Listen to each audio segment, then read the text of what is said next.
Hey, so we going nigger hunting today or what? Fuck you nigger hunting right now, huh? You get them niggers. Look at my soon-to-be sister-in-law.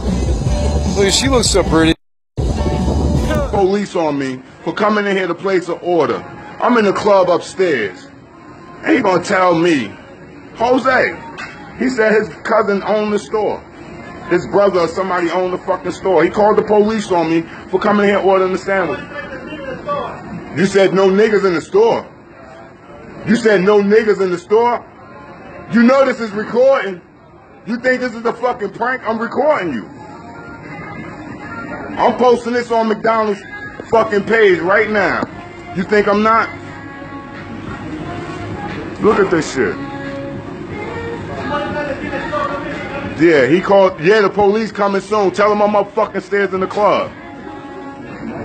I'm upstairs in the club and I got recording of this. And he keep threatening me with the police. You see how Mexicans, y'all is always protecting them. Talking about they black, they this, they that. Look at them, they racist and a motherfucker. They hate black people too. Look at him, he calling the police on me. Look at him. I ain't did nothing but come here to order a sandwich. I bought tickets to go to the club upstairs. I came downstairs to get a sandwich because I'm diabetic and I'm about to pass out. And they said they only have breakfast. I said, can I have a hash brown? She told me, she went to, you hear him? You see him? Look at him, making a gesture. Oh, no, don't worry. Umbrella. She's up, she's up. Whole nother level of shit you can't even understand. What is good, my people? We are live, back again with another episode of The Forecast. Now, divide and conquer is a very real concept in our community. It's a simple technique, but it's very effective. One advantage the dominant society has is they learn how to put aside their tribalism. And we still haven't learned how to do that just to protect ourselves. Too many of us believe that if we don't identify ourselves as black, or we don't call ourselves as black, or if we identify with different cultures, that white supremacy in the dominant society will give us a pass and they won't treat us so bad. But we have to understand white supremacy is a global system.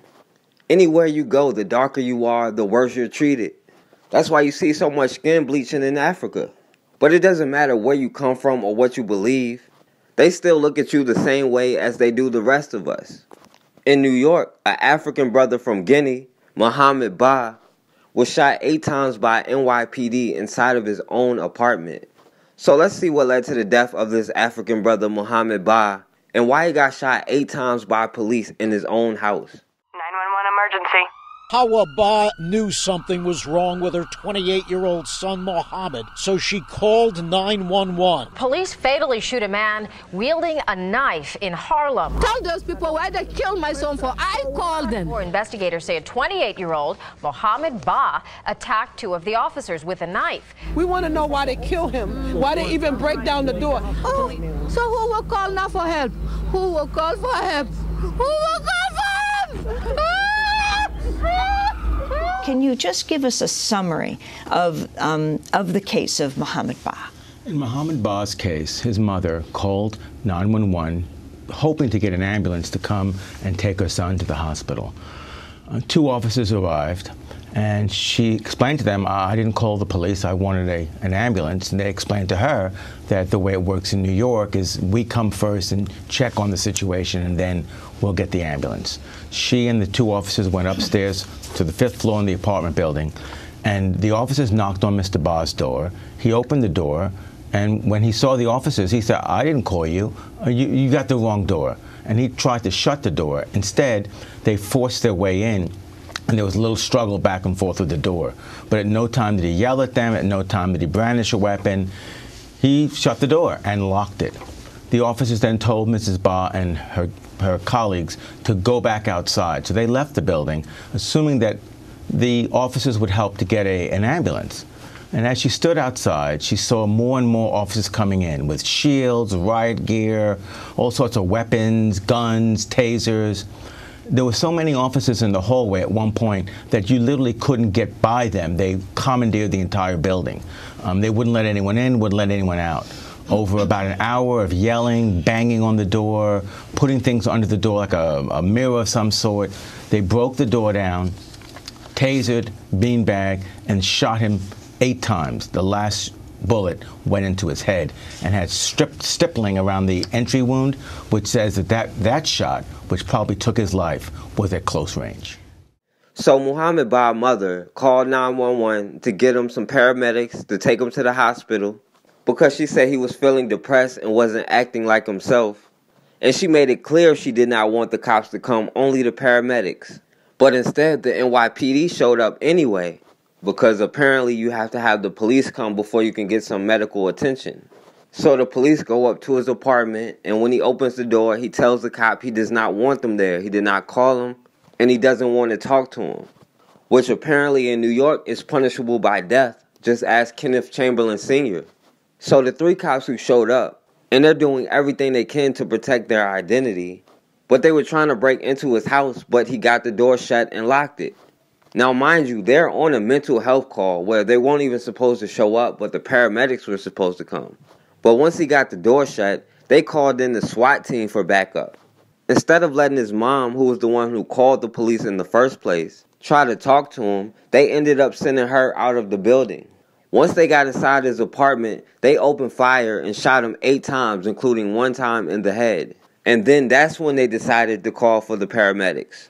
Now, according to the police, they said he had a knife, and one of the cops yelled, "He's stabbing me."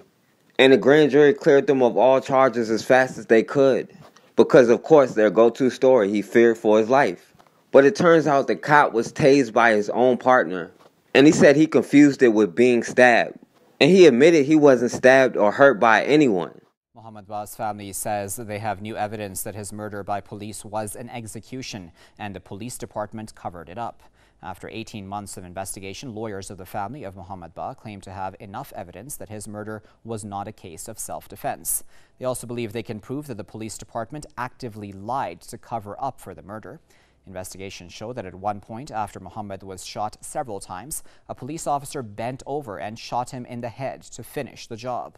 The police department also lied about a police officer being stabbed by Mohamed. Police brutality has fueled many protests in the U.S. in recent years. New York City's African communities were outraged over Bah's death. For them, it brought up disturbing memories of fellow Guinean Amadou Diallo's death by NYPD in 1999. Diallo was shot 41 times by undercover officers. And just like Diallo's death, city leaders and activists spoke against Bah's killing, classifying it as a case of police brutality. When I come outside, Mohamed walked me up to the last building. But he was limping, lose weight, don't talk straight. And he was wound on the side of the head. And when we called the ambulance, I saw right here a police officer car in back. When I saw him, he came close to me. I said, "No, I don't call police. Go away, I call an ambulance." Finally, I see those people coming with my son with CPR. I said, "What's the people doing CPR to my son?" I run behind, I want to get in the ambulance for Mohamed. He said, no, you can't come with Mohamed. Finally, they took me in the living room and the doctor shook my hand and said, "I'm sorry for your loss. They killed your son." I said, "Why? Why they killed my son?" He said, "You don't know." The district attorney and the police work hand in hand every day. And I think it's really hard for a district attorney to turn around and prosecute the very officers that he depends on to prosecute his case. If you simply look at the oversight entities now in place, the new Inspector General and new leadership at the CCRB, both resolute about getting it right in terms of the relationship between police and community. If I know those people were going to kill my son, I'm not going to move. I was going to stick with my son. I was going to stick on that door. Now, they tell the people that he have the knife. And finally, they say the knife lost. I asked justice for Mohamed.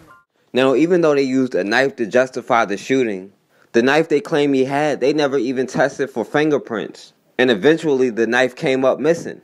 And when you look at his autopsy, the fatal shot to the head came from a downward trajectory, which goes against the knife story. This man, Mohamed Bah, had no criminal record. He was a student. He was a cab driver, which was supposed to be one of the most dangerous jobs you could have. But he was shot by NYPD in his own apartment after his mother called for paramedics. But a grand jury still said the cops were justified and used reasonable force. We're here in downtown New York near the Department of Justice Southern District, where Hawa Bah, whose son was killed by the police 3 years ago, along with her supporters, activists, lawyers, and several women whose sons were also killed by the police, are holding that rally over there behind me, calling on the Department of Justice to take action for actual justice, as they say, to prevail. You see, Mrs. Bah and her attorneys claim that they have enough evidence now to prove that her son was killed by the police unlawfully, and the investigation that followed was a cover-up operation. My son was a good boy. My son never committed a crime all his life. I said, those officers tell you they don't have any evidence, you let them go? He said, oh, we don't talk about that.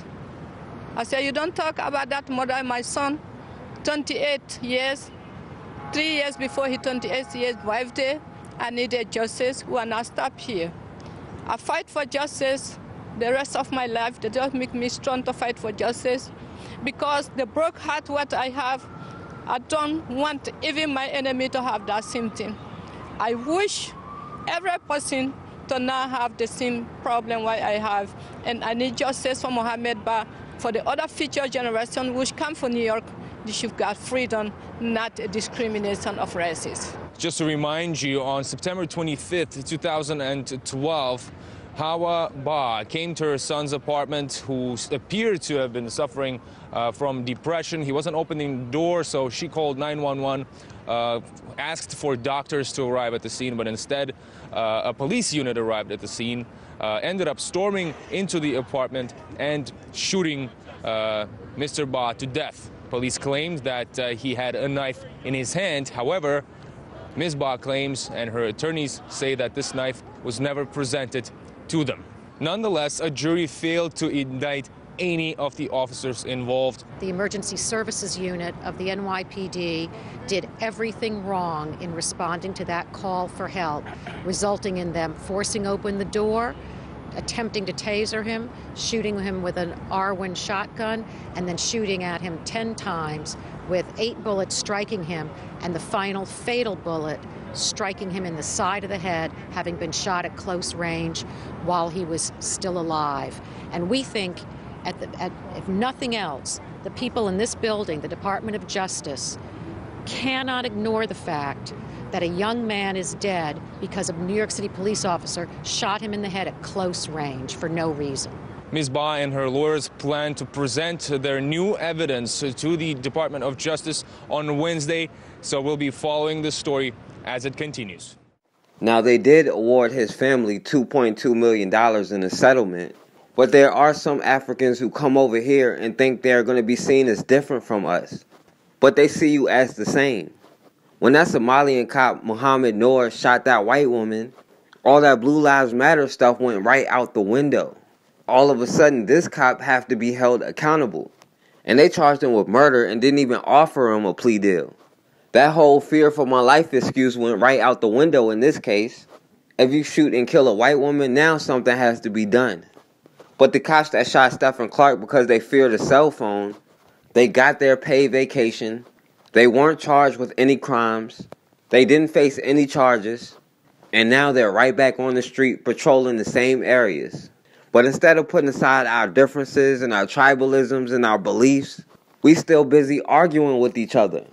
And a lot of our history has been destroyed. But the people in Africa have been miseducated just like we have. Melanated people all over the world have been miseducated. But we're still fighting each other based off which part of the world we come from, even though we all suffer under the same system of white supremacy, no matter where you go. Europeans may say, I'm German, I'm French, I'm English, I'm Russian, I'm Jewish, and they may even have their differences. But when it comes to us and non-whites, they put aside their differences and get cooperative real quick. They get on code. Whether you want to call yourself an African or not, they are subject to white supremacy just like the rest of us. But instead of getting on code, we let cultural differences divide and conquer us. That's why white people were able to control South Africa so long, even though they were the minority. They used their whiteness to stay on code and used our cultural differences to divide us. And we still let those same cultural differences divide us, instead of working together to protect ourselves. But at the end of the day, we're all we got. If we don't do what we got to do to change the situation ourselves, then it's never going to change. They're never going to give up power. Why would they? The blood, sweat, and tears of our ancestors and the protection of the next generation has to be enough motivation to respond with more urgency than they do. And if we don't, we'll continue to be subject to their laws and their punishments, and they can do whatever they want to do anytime they want to do it. Yeah, there was a document filed last month that said Mohamed Noor plans to plead not guilty in Damon's death. The thought was that plea may come today, only it didn't. Swarmed by cameras, former Minneapolis police officer Mohamed Noor was back in court Tuesday. Inside, Noor did not enter a plea, and the hearing lasted just 3 minutes. No, this was a completely normal formality that you would see every day with a case. Michael Brandt is an attorney with Brandt Criminal Defense in Anoka. No plea was entered because under the rules of criminal procedure, a defendant doesn't enter a plea until there's been a finding of probable cause. Essentially, Brandt says, both sides are sharing evidence and need more time to go through it all. Clearly, Officer Noor violated the rules and deserves to be charged. Back on March 20th, Hennepin County Attorney Mike Freeman charged Noor with third-degree murder and second-degree manslaughter in the death of Justine Damond, who he shot in an alley behind her home in South Minneapolis last summer after she called police to report a possible crime. Brandt expects this to go to trial and says it's going to come down to this. The defense has got a specific statute that allows an officer to use deadly force if they believe that they are going to protect themselves or somebody else from death or great bodily harm. Although Brandt adds the state will argue that Noor should have assessed the threat before firing past his partner and through the open driver's side window, as noted in documents by the BCA. They may call into question what he did, whether that was according to training, to try and build their case to show, no, this was unreasonable. A reasonable police officer wouldn't have done exactly as he did. For now, though, we wait. Justine, Noor, would you like to apologize to Justine's family? With the world watching. Do you feel like you're being treated fairly? By the way, the courtroom was packed today. So many people, they were forced to stand outside.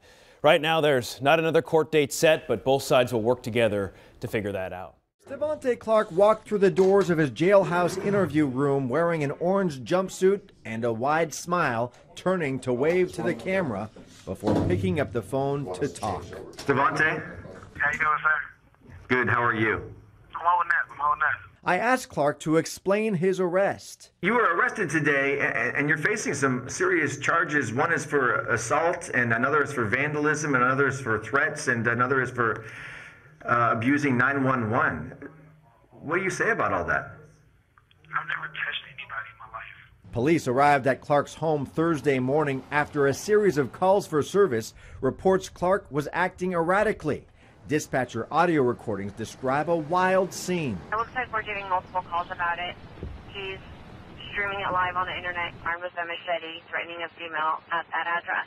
Clark paused when I asked about that. What happened? I talked to my lawyer. The brother of Stephon Clark, Stephon Clark, burst onto the national scene when he jumped onto the mayor's desk during a Sacramento City Council meeting. Despite his arrest now, he says he loves everybody. Right now, everybody loves everybody. I'm not going to let nobody talk about my president. I'm not going to let anybody talk about my city. I'm not going nowhere. I'm not moving. I'm not running away. So you're telling me everybody loves everybody, but the police are telling the public that you made threats against others. Well, I don't care what the police told you guys, because I love everybody, even the police who said that. Stephon Clark is not eligible for bail. His first court appearance is set for tomorrow afternoon. Liz, the details are contained in this internal affairs report from PBSO. The bottom line, investigators determined this deputy went too far. The incident involving PBSO deputy Frank D'Orsini was caught on video. According to the internal affairs report, the deputy, wearing his PBSO uniform, made a racially derogatory comment in the presence of a West Palm Beach police officer who was wearing a body-worn camera. In the video, the deputy uses the N-word. He said, "It smells like effing dirty N-word in my effing car." The report states Deputy D'Orsini called police to investigate a break-in of his personal vehicle, a Jeep, that was parked outside his house. The culprit had cut open the rear passenger vinyl window. Deputy D'Orsini told the officer the culprit had stolen about $80 from his wallet when they broke into his Jeep. We showed the video to State Senator Bobby Powell, an African-American state lawmaker from Palm Beach County. It's very alarming. I'm very concerned that this would happen. Deputy D'Orsini told Internal Affairs he was upset and mad that his property was violated. According to the IA report, he said his emotions got the better of him and he realizes he represents PBSO while in uniform and this behavior would not continue. It's not just the language. It's not just something that he said. It was the tone behind it and the intent, the hurtfulness. PBSO gave us a written statement saying, quote, the Palm Beach County Sheriff's Office holds its employees to the highest standards and never forgets about its duty to preserve the public's trust. Allegations of inappropriate behavior, criminal or otherwise, are taken very seriously. Recently, PBSO had another incident involving a deputy who allegedly made disturbing posts on social media. One post shows Deputy Jason Van Dusen smoking a cigar while in uniform. It reads, taking a break after 2 shootings tonight in Belgrade. Another post compares Michelle Obama to a monkey. And the Sheriff's Office suspended Deputy D'Orsini for 40 hours and ordered him to take some diversity training. We reached out to the Sheriff's Office to see if they could contact him to see if he had any comment for the story, but so far they have not. On my bill, this top dog bill. Why my bill? She was explaining it to us and she ain't finished. She called you, so we were waiting until you finish with this. We'll wait until you finish. No, we're going to wait till you finish. We'll wait till you finish, till you want to talk to him. No, you said for us to come out here and talk to him, so that's what we're outside for. No, he brought us outside. He brought us outside to talk. I got to pay our bill. He don't have to come outside. You told me to come. No, the officer told us to come outside. The officer told us to come outside. For what? For what? He ain't did nothing. He ain't did nothing. Calm down. For what? My hands in there. I'm telling you to calm down. Nothing, sir. Pay your bill. I'm not paying nothing. I want to know. We know why our bill is so high.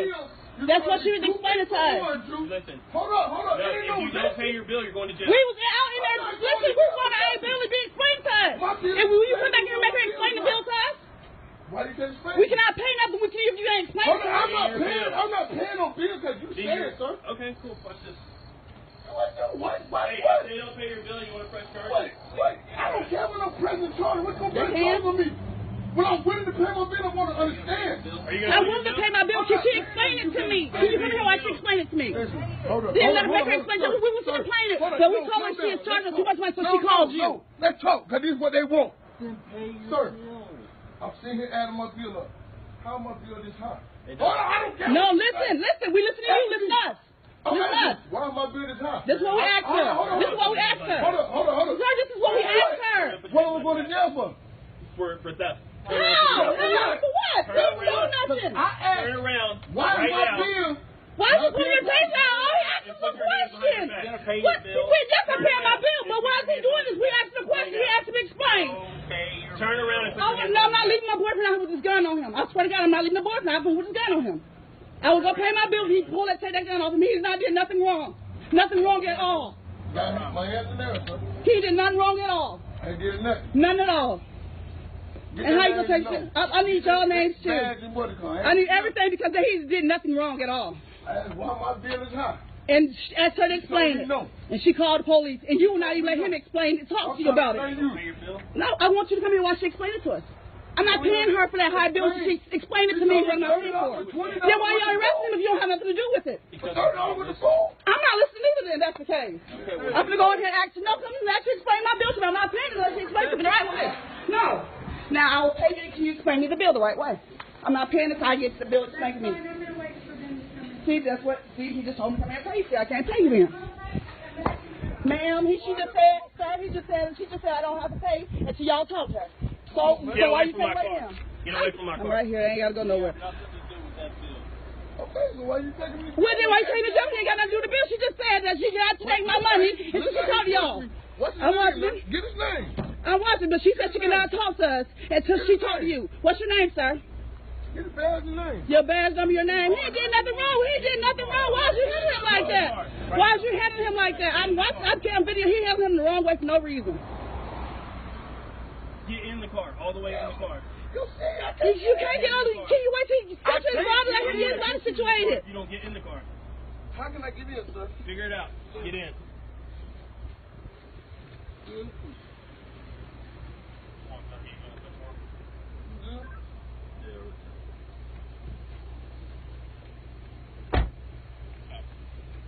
No, she won't talk to me to you. She will not talk to me to you. Come in there. She will not talk to me to you. Come in there. Stephon, I will tell you she will not talk to you. Y'all come in there. I'm just asking. 94. What Like I made said, you I think you might have a warrant. Why So I got to check. What made you think? Right, why would you just stop him and ask why him would you make? Because I've dealt with you before. So what do that mean? You think I got a warrant then? Yeah, exactly. So just stand by. This is harassment. Record this. It is. I'm taking this to the police. This is harassment. It's not harassment. It's called me doing my job. No, It's you not, don't just because I'm stop walking nobody in and the say, store. do Just they got stop. one? There's plenty of people walking in the store that you never stop. Put your voice down. How Nah, can you what just is walk this up on harassment? somebody and say that? I want to talk to you. I want to talk to a supervisor. You just need to stand there. I need your badge number. I need your badge number. This I is hope your harassment. camera on. No, it's not. Yeah, it is on. This is harassment. You just stopping somebody asking something. Stop talking Why loud are in you in public. his face like that? Why are you in his face like that? Okay, but why are you in his face like I'm walking that? in the store. He said, "Look, I got one." Keep your voice Why down. are you in his Why face? you It in don't my face? matter. Keep your voice down. Record this. Why I are you in am. my face? I am. I'm coming in the store with my fiance. He said I look like somebody who have a Right. warrant. How can you just do that? He can't do that. Just let you know, Moni, but recording. Okay. Yeah, He me can't too. do that. That's harassment. Then you get on my face like that. I ain't disrespect that. That's too much. Calm down. It's okay. That's I record that. I already did. No, I'm pressing charge. I want his badge He's number. probably recording too. I want his badge number. I want his badge number. Just give us a few minutes, okay? I want his badge number. 4742.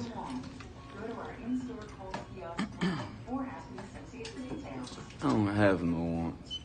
If you don't, then you can walk away. I want your badge number because I'm reporting you. You just got in my face for no reason that was disrespectful. Because you're yelling in a public store. But How I can't can be he come yelling in in a the public store. store? You the one You who the one pulled him causing up. the disturbance. You're right. You need to No, record that. For You what? can't What just stop you- talking this to her my like that. husband. She records. She ain't gotta go nowhere. Yes, she does. No, she don't. Record.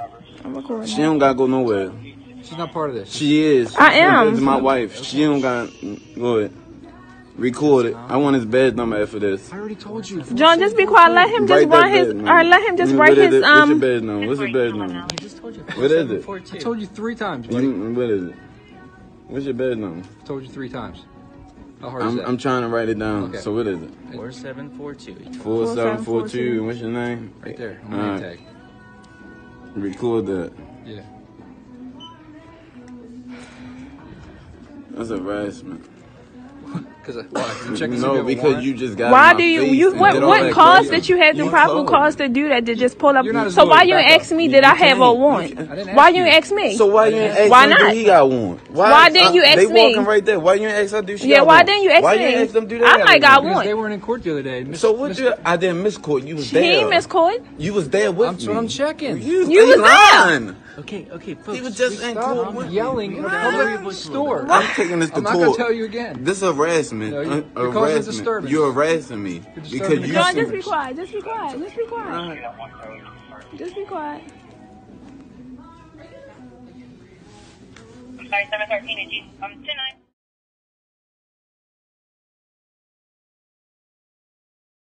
All right, and we back on the forecast.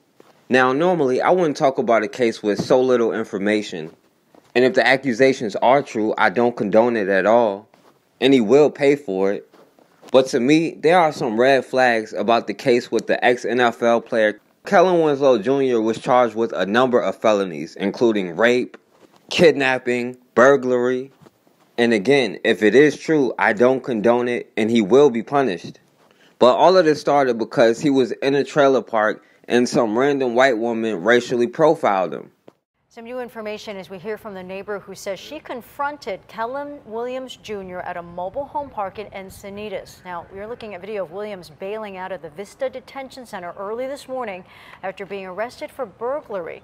Williams is a former NFL player and the son of legendary Chargers receiver Kellen Williams. 10 News anchor Jim Patton joins us live from Encinitas. Jim, so the neighbor says she wanted answers. Yeah, that's right. And right off the top, I want to mention, Virginia, typo on my part in racing to get that script in. It's Winslow, not Williams, but that's how I typed it in, and I apologize for that.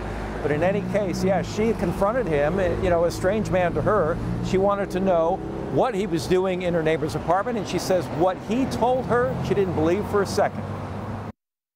I looked, and it was this big black Hummer truck with the Thule rack, and I went, why is this at my house? It was about 2 p.m. Thursday when a resident of the Park Encinitas mobile homes, who asked not to be identified, heard the sound of a loud vehicle outside her home. He pulled in front of my driveway, parked in front of my window, which was open, and the sound of the truck was so loud that, you know, I thought it was a delivery. It turned out it was a large Hummer SUV that she photographed. The man inside, now identified by the San Diego County Sheriff's Department as Kellen Winslow Jr.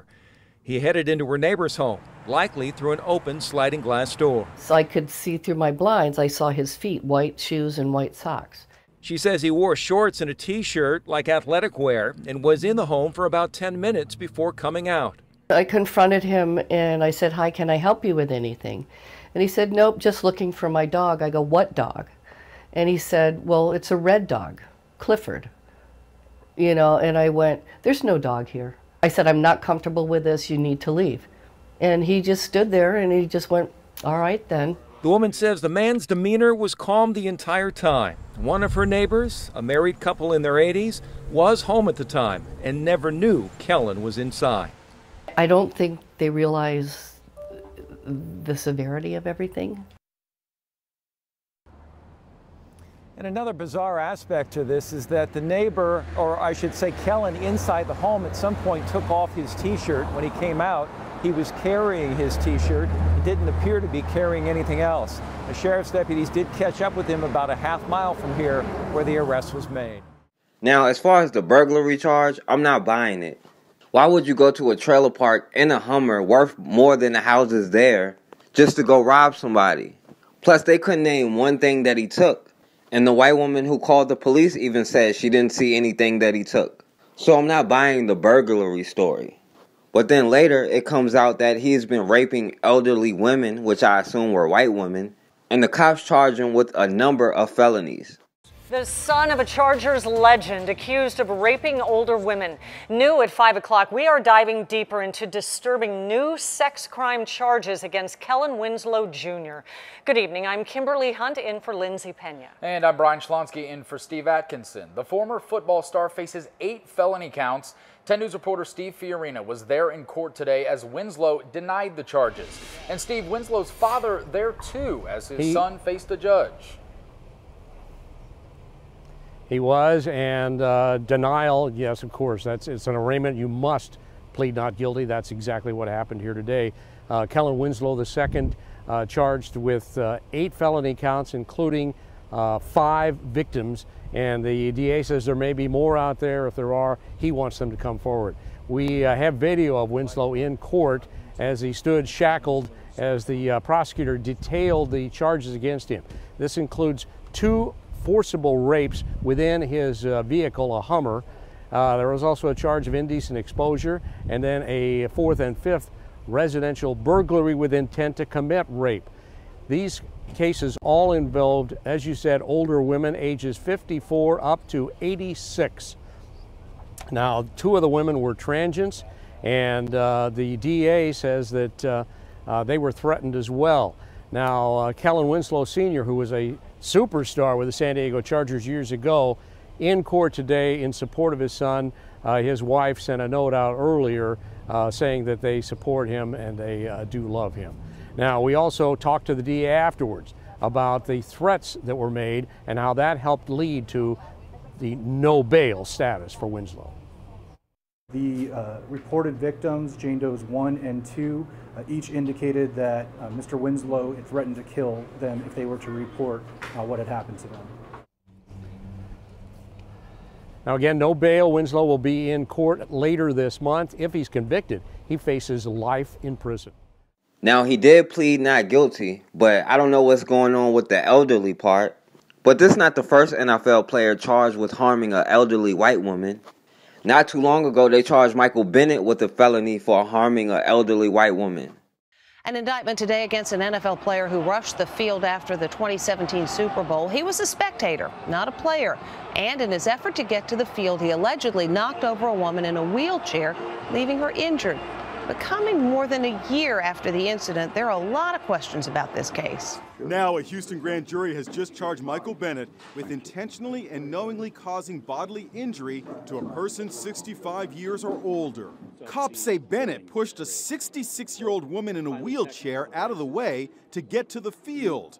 She was working crowd control. He may have thought that, number one, rules don't apply to him. Number two, he doesn't have to respect the dignity of a paraplegic woman who's trying to earn a living. Michael Bennett's sister Ashley was also there. She just released this cell phone video. You can hear her excitement. Then the video cuts to Michael running on the field. It does not show the alleged incident he's charged with.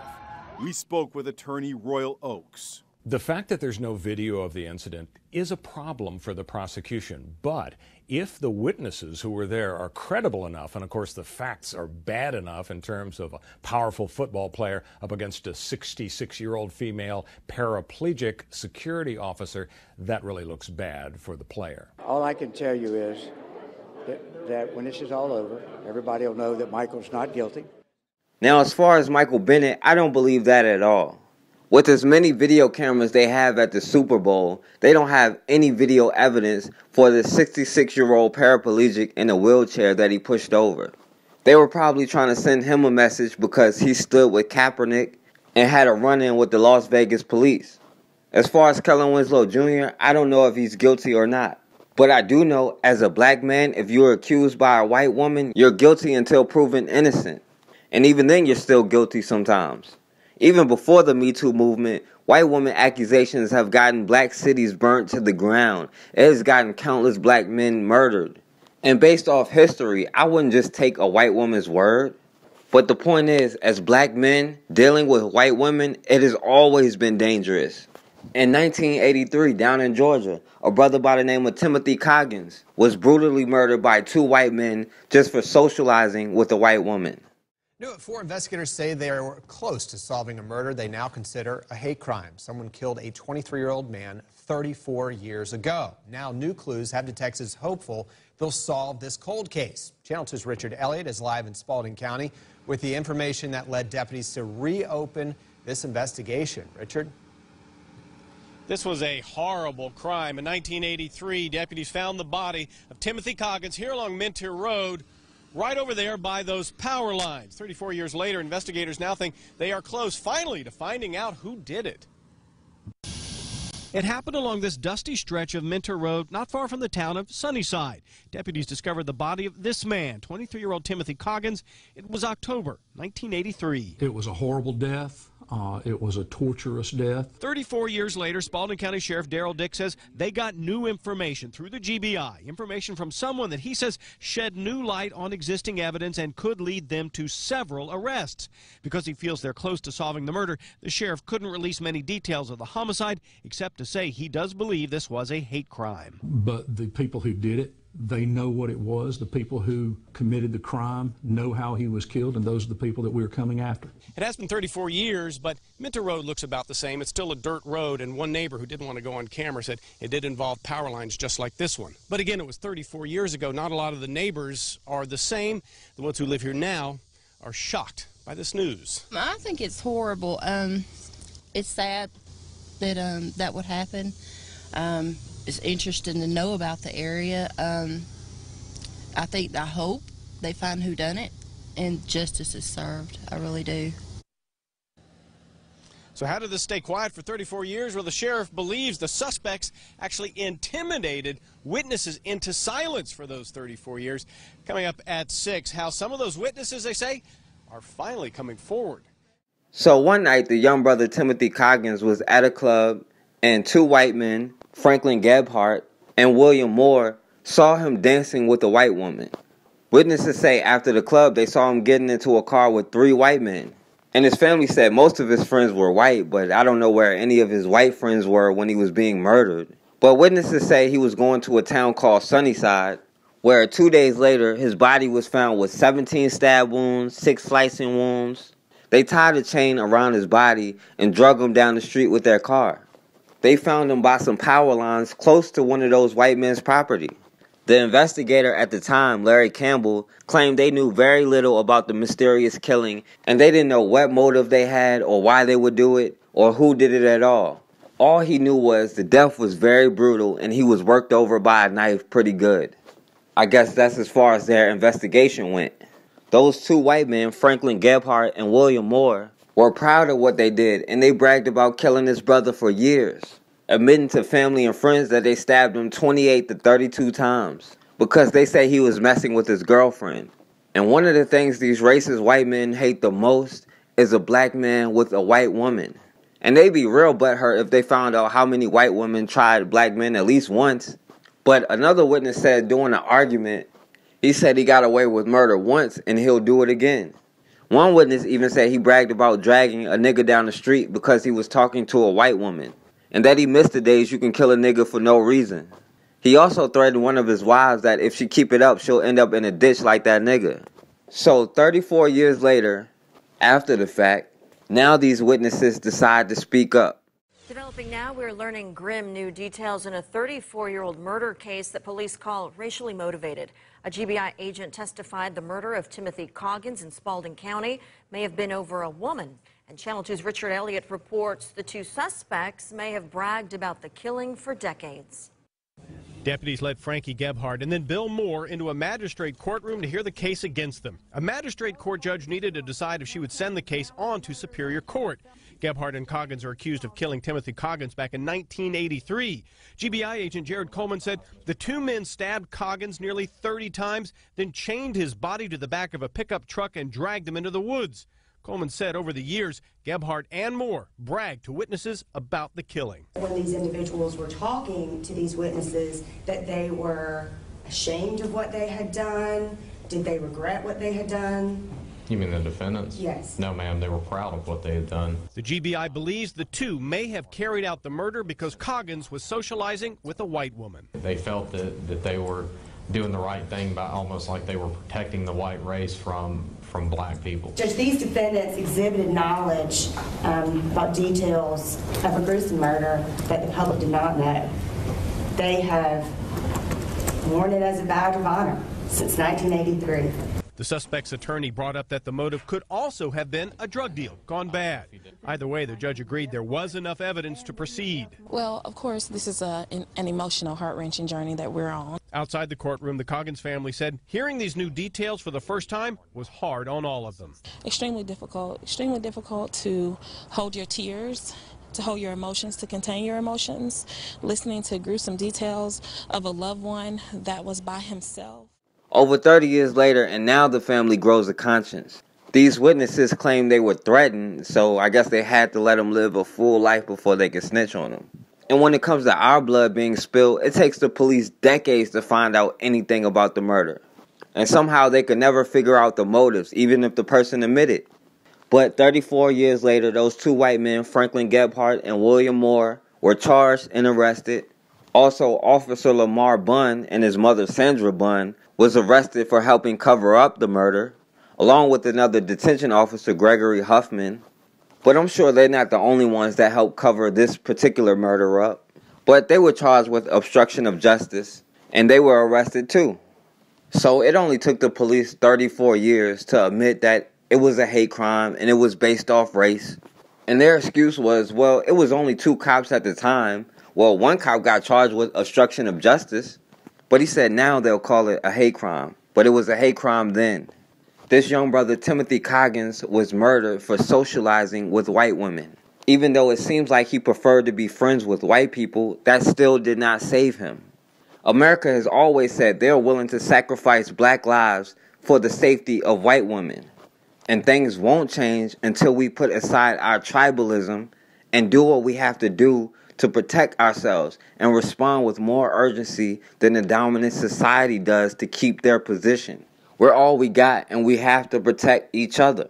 Well, tonight, investigators say a 34-year-old Spalding County cold case is finally solved. 23-year-old Timothy Coggins was found murdered October 9th, 1983. Well, tonight, 2 men are charged with a murder. 3 others, including 2 police officers, are in jail for obstruction. Chris Hopper spoke with Coggins' family tonight. And Chris, what was their reaction to today's news? Well, around 34 years is a very long time. Coggins' niece says the family has been grieving for 3 decades. They didn't think this day would come. Coggins' parents have since died. His mother passed late last year. But justice for Tim was always their hope. And even on her dying deathbed, she said she spoke of Tim's name. And so, you know, she still wanted justice for her son, even on her deathbed 33 years later. Tonight, 34 years and 4 days after Timothy Coggins' murder, 59-year-old Frankie Gebhardt and 58-year-old Bill Moore Sr. are in jail. Lamar Bunn, an officer with the Milner Police Department, and his mother, Sandra Bunn, were both charged with obstruction. So was Gregory Huffman, a detention officer with the Spalding County Sheriff's Office. He was arrested and fired today. A case that went cold got new life this summer when media reports led to new information from the public. Spalding County Sheriff Daryl Dick says this is a racially motivated crime that would have been a hate crime had it happened in 2017. And the satisfaction will come when these 2 gentlemen are convicted of this murder and they are in prison for the rest of their lives. That will be satisfying. We thought that it just had been forgotten.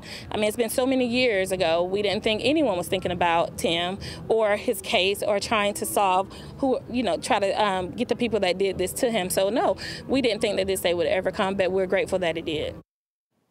And tonight, police aren't releasing a motive in this case. They're keeping that to themselves. They want to make sure not to jeopardize the situation moving forward, Ron. All right, so the question tonight, Chris, why was this a cold case for so long?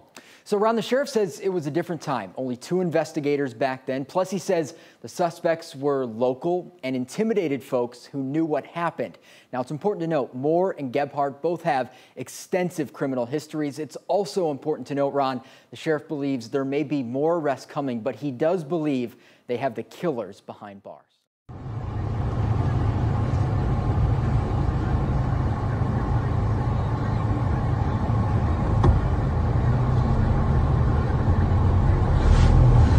Tonight, a Mid-South woman is charged with driving around with children in dog kennels. Good evening, everyone. I'm Greg Coy. This story has exploded on Facebook on our Fox 13 page. Take a look at this video that has gone viral. A man recorded it on his cell phone right outside of Graceland. Fox 13's Shelby Sansone is at 201 Poplar. And Shelby, this woman is facing child endangerment charges. Police tell me that the woman drove from Whitehaven to Collierville with the kids inside of those kennels. I decided to find out how long of a drive that is. So if you take a look at this map that I got, you can see that from Graceland to the suburb, it would take 27 minutes, which is why that woman will be back here at 201 Poplar tomorrow in order to face a judge. Photos and videos are constantly taken at Graceland. Normally, they don't send someone to jail. On Saturday, police charged 62-year-old Lemoyne Cheeks with 2 counts of child endangerment after this video went viral. Take a look. It shows a woman letting children out of dog kennels in the back of a Ford Explorer. She doesn't seem like the type of person that would do that. Camilla Cowan lives down the street from Cheeks and was horrified to see the video. When I saw her face on Facebook, I was like, wait a minute, that looked like my neighbor across the street. I knocked on Cheeks' door. No one answered, but we did see the car in the driveway. Police say in the police report that 2 young children rode from Whitehaven to Collierville in these kennels and went driving downtown. Cheeks told police there was no room in the car. Jeremy Chilson is a father of 2. He thinks parents and guardians need to take more responsibility. I don't even let my kids sit in the air conditioner in the vehicle by themselves. I mean, and I've seen numerous times I pull up to the gas station beside a vehicle and there's kids in the car and the car ain't even running. The report says the children told officers it was hot in the kennels. NPD says the temperature reached 95 Saturday and there were no vents in the rear of the Explorer.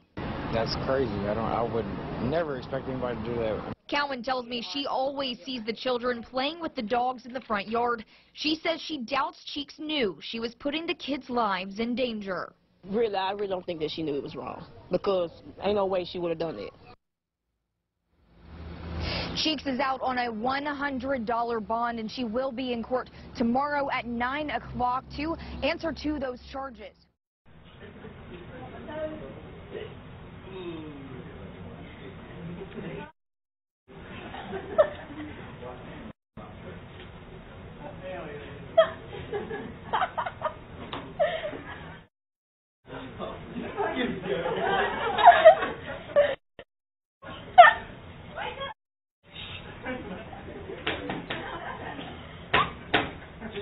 That's what I do when I want my wife.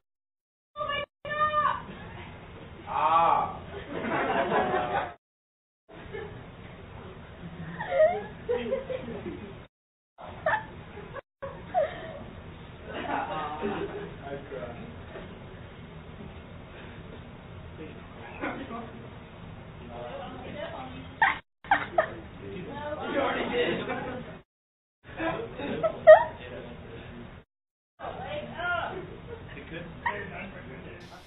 Nigel, the video was given to us by someone concerned with what they saw. Today, we also talked to the father of the 16-year-old student in the video. He says he's concerned too. The video recorded last week during 10th grade honors math class at Palmetto High. The teacher, Lisa Houston, who spent her entire 27-year career at the school, is seen on a desk. She told WYFF News 4 she was attempting to wake a student, seen nudging him with her foot and hand, tugging on his hair. After a concern was raised over the video, Houston told us, "If you ask any kid I've taught, they'll tell you I kid around with them, make them stay awake and laugh with them. Nobody sees the rapport I have with this child or any other kid I've taught. I know the video looks bad. If you don't know the situation, you don't know what's going on, but it was not a malicious act. It was all in fun.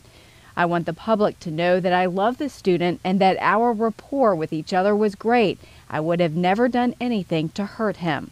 While the father of the student said he and the teen's mother are concerned about the video, they're not commenting on it at this time.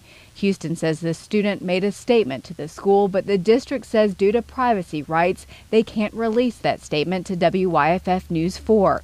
Anderson District 1 Assistant Superintendent Jane Harrison did say, although the district is unable to comment in detail about the matter, the administration took seriously what occurred, and the teacher, who has had an exemplary record of teaching performance, decided of her own accord that she would retire in the best interest of her school. Houston's attorney Ryan Beasley also sent us a statement which said in part, "My client has a 27-year unblemished record teaching in the public schools. She is devastated over what has occurred. This short clip lacking any audio does not tell the whole story. We are confident that as more facts come to light, her reputation as an excellent and loving teacher will be restored." Pool. There are 3 other people over there. There are 3 other people over there. You didn't ask them. They're right over there right now. They've been over there. When you asked me, they were there. Relax. A caught on camera tense racial standoff at a luxury Pasadena hotel. Tonight, what set this white man and this black woman off. A very tense confrontation at the 5-star Westin Hotel. A black woman says she was the victim of blatant racism. And tonight, the hotel has taken swift action after this ugly incident. KCAL's Crystal Cruz is live in Pasadena with that story. Crystal. Hi, Susie. This mom says this guy was verbally harassing her at the pool, and she wasn't having any of it, and he was claiming that he was the health inspector, according to her, and she wasn't buying that either. You had no right to do what you did. I simply asked them if they showered. Okay, we have a general manager coming up here. Okay. Because that's part of the rules. And I don't know about you guys, but I'm tired of getting in the pools and people consider baths. An outraged mother is heard on cell phone video claiming the Caucasian man in the blue striped shirt asked her and her daughter, who are African American, if they showered before getting into the pool at the Westin Hotel in Pasadena. But you didn't ask anyone else. You didn't ask anyone else. You asked me if I showered. You're the only one in the pool. There are plenty of people over there in the pool. You're the only one in the pool. There are 3 other people over there. The shouting got the attention of hotel staff. I think he was I apologize. He had no business. It's everybody's business when we travel all the time. Google it. Google the diseases in pools. The manager of the hotel also came down. Listen, I apologize. I don't know what's going on. Sir, I usually leave. Of course. Please, thank you very much. Ladies over here. You don't know who he is. Ladies over here. Carly Wheeler from Texas posted the video on social media, along with a second video with her thoughts. It's just sad that in 2018, we are still dealing with these issues and still having to teach our children things that people had to teach their children in the 50s and 60s. Nothing has changed. Management at the Westin confirmed the incident happened at the pool and told us the man in blue doesn't work for the hotel and they don't suspect he's a health inspector. They also sent us a statement that reads, "In light of recent events, we feel it important to share that we do not condone the comments or behavior directed towards our pool guests. The safety and security of our guests is our top priority, and we strive to maintain an environment where our guests feel welcome and are treated with equal respect and attention from our team." And according to management here at the Westin, they picked up the woman's hotel stay. As for the man, he is not allowed back here at the hotel. Put your hands on me, nigger. No, I ain't gonna put my, I'm gonna kill your bitch. You gonna kill me? Come on, nigger. You putting cameras on me? Come on. I am. Put cameras, nigger. I run this country. I run this country. You don't. You put cameras. I run this country. You guys are dead. Okay. Look at that dog right there. Get out of here. Get the fuck out of here? I didn't say that. It's not done.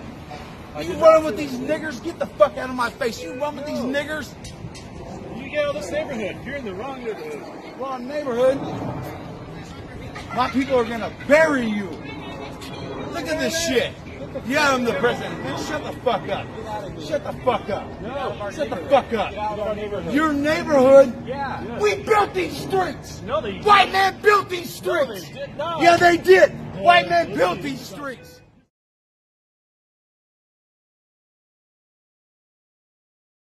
All right, and we back on the forecast. And I want to say RIP to Muhamad Bah, to the brother Timothy Coggins. And regardless of what you believe, we're going to have to work together to destroy the system of white supremacy. We're so busy arguing with each other, but we're still subject to their laws and their punishments. They can do whatever they want. They can murder us and get away with it. And if we speak against it, they'll call us terrorists and lock us up, if not murder us. It doesn't matter if you believe you're African or not, because no matter where you go on the planet, the more melanin you have, the worse you get treated. It is a global systematic structure. But we're so busy caping for everybody else, we can't even cape for ourselves. We'd rather stay divided and conquered and blame each other for our problems instead of the root of the problem. But as always, man, we have got to start standing for something, or we can keep falling for anything.